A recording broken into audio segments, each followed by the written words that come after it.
बाबर रामचंद्र की जय। सद्गुरुदेव भगवान की जय। जय जय श्री सीताराम। सद्गुरुदेव भगवान की जय। जितने भी मेरे चाहने वाले हैं, जो इस स्टेशन के माध्यम से मुझे देख रहे हैं, सुन रहे हैं, सभी को मैं प्रणाम करता हूं। आज का सत्संग गुरु कृपा से, भगवत प्रेरणा से आपके संग करूंगा। आप सब लोग मुझे आशीर्वाद करें।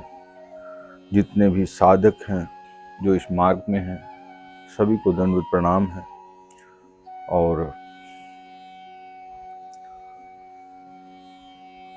एक बड़ा ही लोकप्रिय एक कहावत के रूप में साधु लोग कहते हैं कि आओ साधु मेला कीजिए,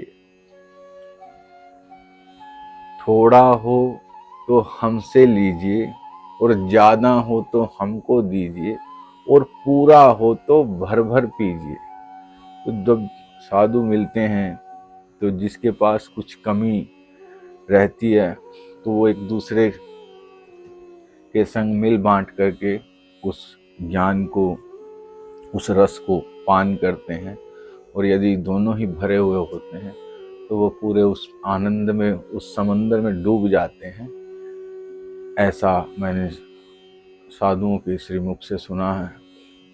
और इस जगत के जितने भी सिद्ध साधु महात्मा हैं, सबको प्रणाम है। ये साधकों को फिर से प्रणाम है। तो आज साधु पे ही सत्संग कर लेते हैं, क्योंकि साधु ही इस जगत से हमें पार लगा सकता है। साधु का मतलब सदा हुआ, जिसने अपने आप को साध लिया, उसको साधु कहते हैं। ये अंदर का मामला है, बाहर का नहीं है। अगर हम कहें कि ये बाहर वेशभूषा से हम उनको साधु कह सकते हैं, पर वास्तविक साधु जो है वो अंतर्मुखी होता है। साधु अंदर से होना होता है, बाहर से नहीं।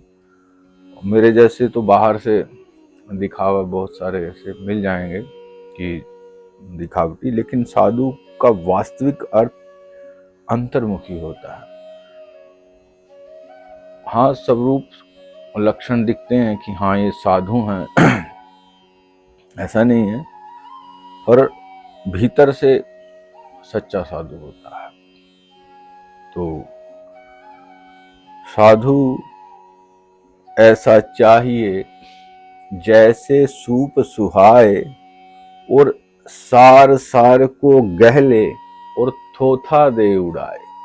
तो साधु की क्या व्याख्या करूं इस मुख से? साधु की व्याख्या भगवान भी नहीं कर सकते हैं। तो ये तो बहुत छोटा मुख है। इसलिए अभी स्नान आ रहा है और बड़ा सुंदर अवसर है, महाकुंभ आ रहा है। इस महाकुंभ में दिव्य साधु उतरते हैं, जो जगत का कल्याण करने के लिए इस कुंभ में आते हैं। वो अपनी तपोबल से, अपनी तपस्या से, अपने भजन से, वो जो भी उन्होंने इकट्ठा किया है संसार के लिए, वो आकर के जन कल्याण के लिए उसको वहां रखते हैं। और भगवान जी की जिस पर कृपा होती है वो उसको पहुंच जाता। तो जो भी लोग साधु महात्माओं के इस महाकुंभ में दर्शन करेंगे, वो जरूर भगवान की कृपा से इस भवसागर से पार लगेंगे। और मैं बिल्कुल पूरी भगवान से प्रार्थना करूंगा कि वो सभी जीवों का कल्याण करें, सभी के जीवन में मंगलमय करें। जितने भी जो साधक हैं, जो इस मार्ग में जो भगवत प्राप्ति चाहते हैं, वो जरूर साधु दर्शन करें और आशीर्वाद प्राप्त करें। देखिए, हम अपने स्वरूप को भूल गए हैं और साधु महात्मा गुरु हमें वापस उस स्वरूप में ले आते हैं। क्योंकि छोटा बच्चा है, नहीं जानता है कि कैसे चलना है, तो माँ और पिता उसका संरक्षण करते हैं, उसको चलाते हैं। जानते हैं बच्चा है, खुद से चल नहीं पाएगा। अगर माता पिता प्रयास ना करें तो बच्चा कभी चल ही ना पाए। माता पिता यदि प्रयास ना करें तो वो कभी लिख ना पाए। गुरु यदि प्रयास ना करे वो कभी शिक्षा। तो वास्तव में हम अपने उस स्वरूप को, उसको जानने के लिए इस जगत में आए हैं और उस स्वरूप को जान करके फिर हम उस भगवान के श्री चरणों में हमें लीन हो जाना है। अपने स्वरूप की पहचान कर लेनी है और जीते जी उस परम आनंद की प्राप्ति कर लेनी है। यदि कोई कहे कि मरने के बाद मोक्ष मिलेगा, ये होगा वो होगा, तो मरने के बाद किसने देखा है? हमें जीते जी उस परम आनंद की प्राप्ति करनी है जो गुरु कृपा से संभव है। गुरु चरणों में रह करके, गुरु के आशीर्वाद से वो सब प्राप्त होता है। इसलिए भगवान ने भी आकर के गुरु धारण किया और गुरु ने उनका मार्ग दर्शन किया।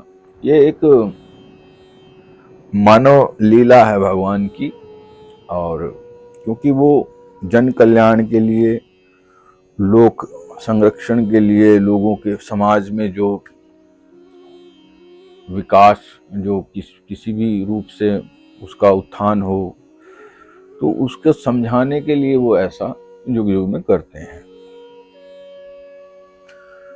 तो हमें अगर भगवत प्राप्ति करनी है, ये शब्द भगवत प्राप्ति जो करने वाले साधक हैं, जो इच्छा रखते हैं अपने मन में दृढ़ इच्छा, तो उनके लिए है। वो गुरु के चरणों में, साधु के चरणों में रह करके उनकी सेवा करें और उनसे वो ज्ञान प्राप्त करें। कौन सा ज्ञान? जो अपने स्वरूप का बोध करा दे। और जब हम उनके चरणों में रहते हैं तो वो भी देखते हैं कि ये अपना कल्याण चाहता है ना। कुछ दिन ऐसा नहीं कि अगर आपको ऐसी मिला है कोई अवसर, तो गुरु भी परीक्षा करते हैं, साधु भी परीक्षा करते हैं।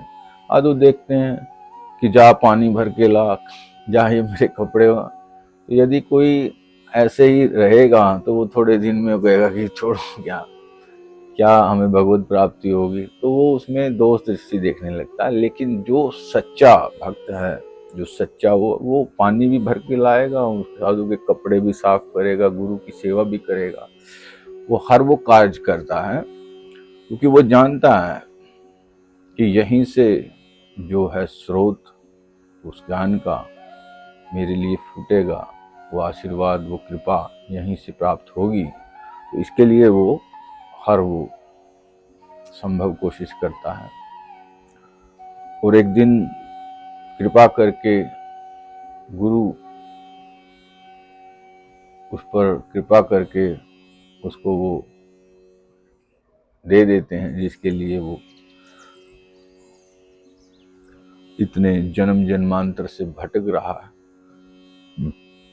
उस ज्ञान की प्राप्ति करवा देते हैं जो उस परम आनंद में ले जाएगा, और वहां जाकर के वो उस ज्ञान के द्वारा स्थिर हो जाता है। माने वहां उसका आसन लग जाता है और वो ठहर जाता है। काम सब करता है संसार में, पर वो उस आसन में रहता है, हम उसको स्थिरता कहते हैं। तो ये भगवत कृपा से, साधु कृपा से, गुरु कृपा से संभव है। अपने प्रयास करने से होगा नहीं, होता नहीं। हाँ, ऐसा नहीं कि उसका भजन व्यर्थ चला जाएगा, पर बहुत समय लग जाएगा, कुछ कहा नहीं जा सकता है। लेकिन यदि वो गुरु की चरणों में रह करके, संतों के चरणों में रह करके भगवत प्राप्ति करना चाहता है, तो वो बहुत जल्दी उसको उतार देंगे, मतलब उसको वो बहुत जल्दी वो ज्ञान दे करके पार लगा देंगे, जिसके प्राप्त होने से फिर वो सब दुखों से छूट जाता है कि छोड़ो ये तो सब ऐसे। वो जान लेता है स्त्री पुत्र बहन बेटी सबके विषय में कि कौन किसको किस मर्यादित उसमें रखना है, सबसे प्रेम करता है। और वो यह भी जानता है कि इनसे मेरा कोई संबंध नहीं है, वो उस ज्ञान के द्वारा, और उसको वो दुख तकलीफ भी नहीं होती। यदि समाज में कोई किसी प्रकार का अनिष्ट भी हो जाता है तो वो घबराता नहीं है, उसमें वो शांत रहता है और जान लेता है भीतर से वो, क्योंकि वो अंतर्मुखी हो गया गुरु कृपा से।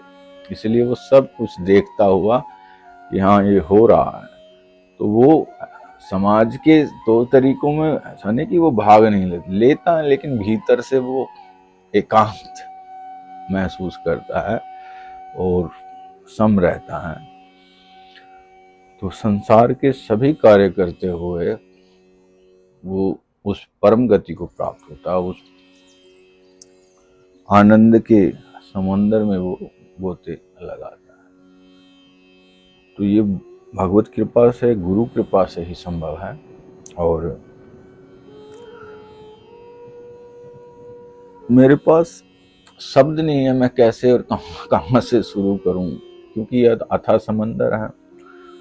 गुरु अपने शिष्य को शिष्य नहीं बनाते हैं, ऐसा मैंने महा संतों के श्रीमुख से सुना है। वो गुरु ही बनाते हैं। वो जानते हैं कि वो किस पात्र में उस ज्ञान को भर रहे हैं, तो इसलिए गुरु गुरु ही बनाते हैं। लेकिन हाँ, शिष्य को सदा ही उनका सेवक बन के रहना चाहिए। मतलब वो तो गुरु ने तो गुरु अपना सब सर्वस्व अपने शिष्य को दे देते। तो ये कोई एक का नहीं है, ये पात्रता और पात्रता की बात है। देखो, जैसे सूर्य का प्रकाश है, सूर्य का प्रकाश तो सब वस्तुओं पे एक समान गिरता है, पड़ता है। तो जो सूर्य की किरणें सब पर एक समान पड़ती हैं, लेकिन कोई कोई उसको धारण कर लेता है और कोई कोई उसको नहीं धारण कर पाता है। इसको ठीक से ऐसे समझाया जाएगा कि जैसे एक कांच का गिलास है और एक पत्थर का गिलास है। तो जो कांच का गिलास में जो सूर्य की किरणें आएंगी वो अंदर से गुजर जाएंगी, उसके मतलब उसके भीतर तक जाएंगी। और एक पत्थर का गिलास है तो सूर्य का प्रकाश आएगा तो, पर उसके सरफेस पे रुक जाएगा, मतलब उसकी सतह तक ही वो जा पाएगा, भीतर नहीं पहुंच पाएगा। प्रकाश तो सबके लिए एक है। तो उसी प्रकार गुरु की कृपा सब पर एक समान होती है, लेकिन जो पात्र होता है, जिसका एकदम शीशे की तरह बिल्कुल क्लीन हो गया है चित्त, उसके अंदर वो गुरु का वो जो प्रकाश, वो जो ज्ञान है, वो अपने आप उसमें आ जाएगा।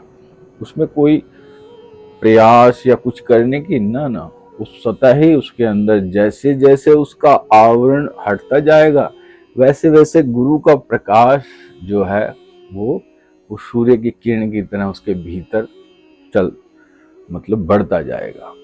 तो इसमें कुछ भी हाँ, गुरु कृपा से ही वो होता है। आपके भीतर कितनी भी मलिनताएं हैं, आप हमेशा यही प्रार्थना करें गुरु चरणों में, भगवत चरणों में कि हे प्रभु, मेरे मन में बहुत सारी मलिनताएं हैं, मैं इनको हटाने में सक्षम नहीं हूँ, आप कृपा करें। तो कुछ ही समय में उसकी वो जो मलिनताएं हैं वो दूर हो जाती हैं गुरु कृपा से, क्योंकि सरेंडर, उसने आत्मसमर्पण कर दिया। और यहाँ आत्मसमर्पण कहने का शब्द का ये तात्पर्य नहीं कि आत्मसमर्पण नहीं, मुझे शरणागति चाहिए।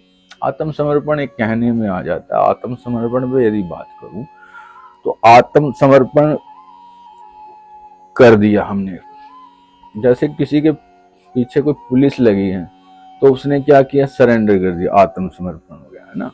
लेकिन उसके अंदर काम क्रोध लोभ मद सब कुछ है, और जब वो वहां से निकलेगा तब भी वो उसकी में रहेंगे। लेकिन जो शरणागति हुआ है, जैसे कोई शरणागति कि मैंने बड़े पाप किए हैं, मैंने बड़े वो किए हैं इस जगत में गलत काम, तो मुझे वो शरणागति मानी जाएगी कि अब मैं फिर से कभी ये ना करूँगा।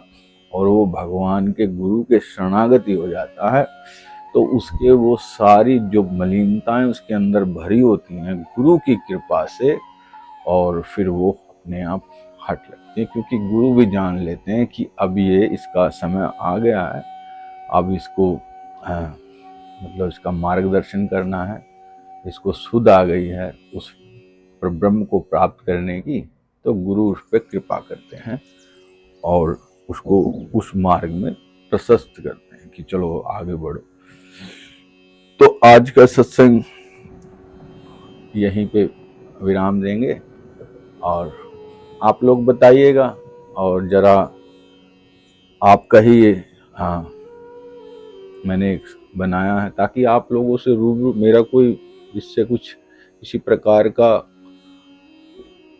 कोई लोभ लालच किसी वो नहीं है, बस एक आप लोगों से जुड़ करके एक सत्संग करता रहूं ताकि मुझे भी अच्छा लगे, तो जो मेरे सुनने वाले हैं उनको भी अच्छा लगे, बाकी कुछ हो नहीं है। आप अपनी कृपा बनाए रखें। जय सीताराम बोल करके अपनी वाणी को यहीं विराम दूंगा। जय जय श्री सीताराम, जय जय सतगुरुदेव भगवान की जय।